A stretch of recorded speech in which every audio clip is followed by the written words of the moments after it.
Bismillahirrahmanirrahim. Alhamdulillahirabbil alamin wassalatu wassalamu ala asrafil anbiya wal mursalin sayyidina maulana Muhammadin wa ala alihi washabihi ajmain. Allahumma shalli ala sayyidina Muhammadin al-fatihi lima ughliqa wal khatimi lima sabaq nasiril haqqi bil haqqi wal hadi ila siratikal mustaqim wa ala alihi haqqa qadrihi wa miqdarihil azim. Amma ba'd. Alhamdulillah, puji syukur kita tujukan kehadirat Allah Subhanahu wa taala.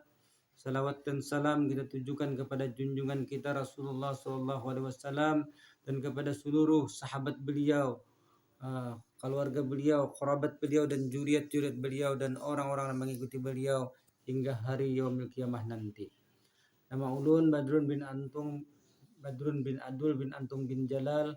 Ulun adalah hadim daripada Rumah Al-Quran Assalam, Komplek Dinar Mulia, Kecamatan Gambut, Kabupaten Banjar, Provinsi Kalimantan Selatan.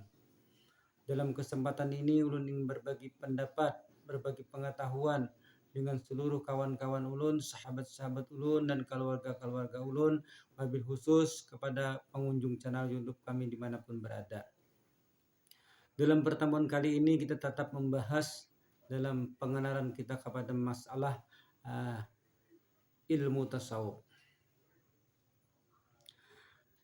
Setelah kita mempelajari daripada ilmu syariat dan ilmu akidah dan mengamalkan daripada tarekat aulia Allah Subhanahu wa taala, sekalipun kita tidak bisa mencapai kepada makam hakikat dan makam ma'rifat, kita sudah mencapai sebuah keberuntungan dapat mengamalkan daripada ilmu syariat dan dapat mengamalkan daripada ilmu etikat dan mengamalkan daripada tarekat aulia Allah Subhanahu wa taala. Namun hendaklah kita bersungguh-sungguh dalam mengamalkan syariat, mengamalkan akidah dan mengamalkan tarekat para aulia Allah Subhanahu wa taala yang sudah kita ambil daripada guru kita, Syekh Mursyid kita, Syekhul Murabbi kita. Hendaklah kita bersungguh-sungguh mengamalkannya. Setelah kita mengamalkannya, insyaallah Allah Subhanahu wa taala akan memberikan ilmu kepada kita, ilmu yang tidak kita ketahui, yang tidak kita pelajari. Insyaallah Allah akan mewariskannya.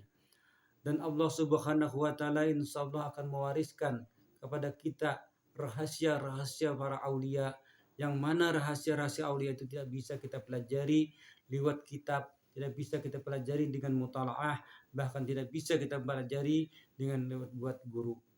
Melainkan itu ada pemberian Allah Subhanahu wa taala kepada orang yang dikehendakinya. Inilah yang dimaksud dengan laduni.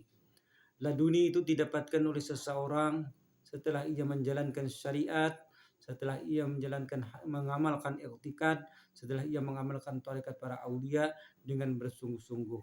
Lalu Allah Subhanahu wa taala memberikan kepadanya, membukakan hijab kepadanya dan memberikan ilmu yang terrahasia kepada dirinya dengan wasilah daripada gurunya, yaitu mewarisi daripada guru-gurunya, mewarisi daripada para aulia-aulia Allah Subhanahu wa taala.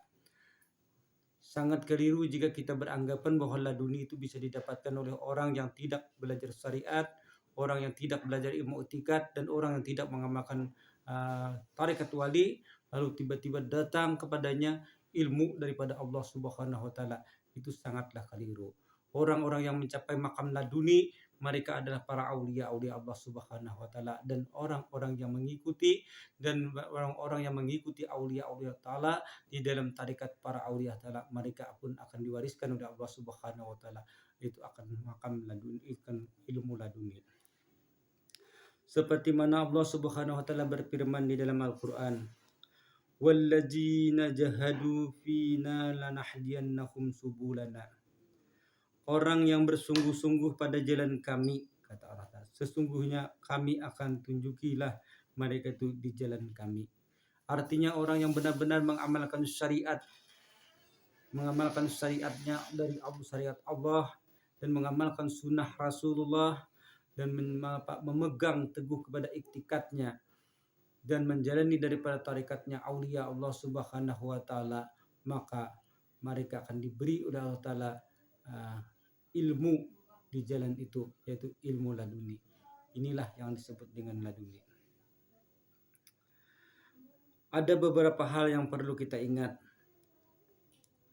Apabila disebutkan di dalam kitab-kitab tasawuf, kadang-kadang ada permasalahan-permasalahan yang dibicarakan itu kadangkala bertentangan dengan hukum syariat menurut kita. Maka bagi kita orang yang awam ini jangan selalu menyalahkan itu. Karena banyak daripada perkataan-perkataan aulia ataupun perbuatan-perbuatan aulia yang menurut pandangan kita itu menyalahi daripada syariat, melanggar daripada hukum Allah. Padahal itu tidak. Karena apa? Karena kita tidak mengerti apa daripada tafsir ucapan mereka dan perbuatan mereka. Itulah yang perlu kita perhatikan. Agar kita tidak mudah mengiktirat daripada perbuatan mereka, dan kita juga jangan mengikuti daripada perbuatan mereka karena kita tidak mengerti apa yang mereka lakukan. Perkataan aulia itu kebanyakannya mempunyai tafsiran-tafsiran tertentu bagi mereka.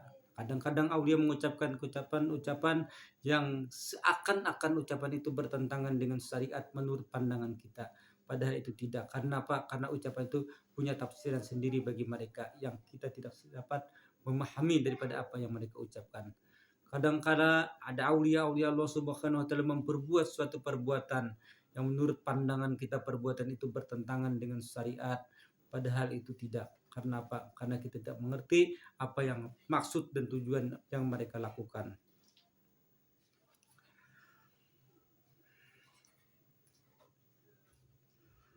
Kita hendaklah lebih dahulu mengerti tentang masalah iktikad, dan kita juga hendaklah mengerti masalah suhud. Masalah iktikad sudah kita pelajari di dalam ilmu tauhid. Sedangkan suhud itu kita pelajari di dalam ilmu tasawuf.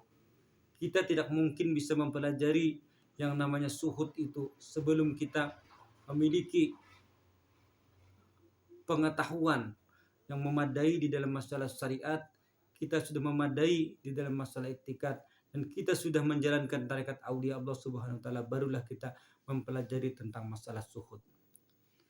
Yang dimaksud dengan iktikad ialah sekumpulan keyakinan dan kepercayaan yang tersimpun di dalam hati kita, yang itu tidak bisa berubah lagi, tidak bisa berubah di bawah tidur, tidak bisa berubah di bawah makan, tidak bisa berubah di bawah bekerja. Itulah iktikad, apa yang sudah kita menjadikan keyakinan di dalam hati kita, dan tidak ada lagi keraguan-raguan dan kebimbangan bagi kita. Itu iktikad. Dan iktikad tadi sudah tersusun di dalam ilmu akidah, yaitu ilmu usuluddin, ilmu tauhid tadi. Sedangkan suhud ini adalah sebuah pelajaran yang harus dipelajari, harus dipahami oleh orang yang belajar tadi melalui metode-metode tertentu seperti metode Tauhidul Arifin.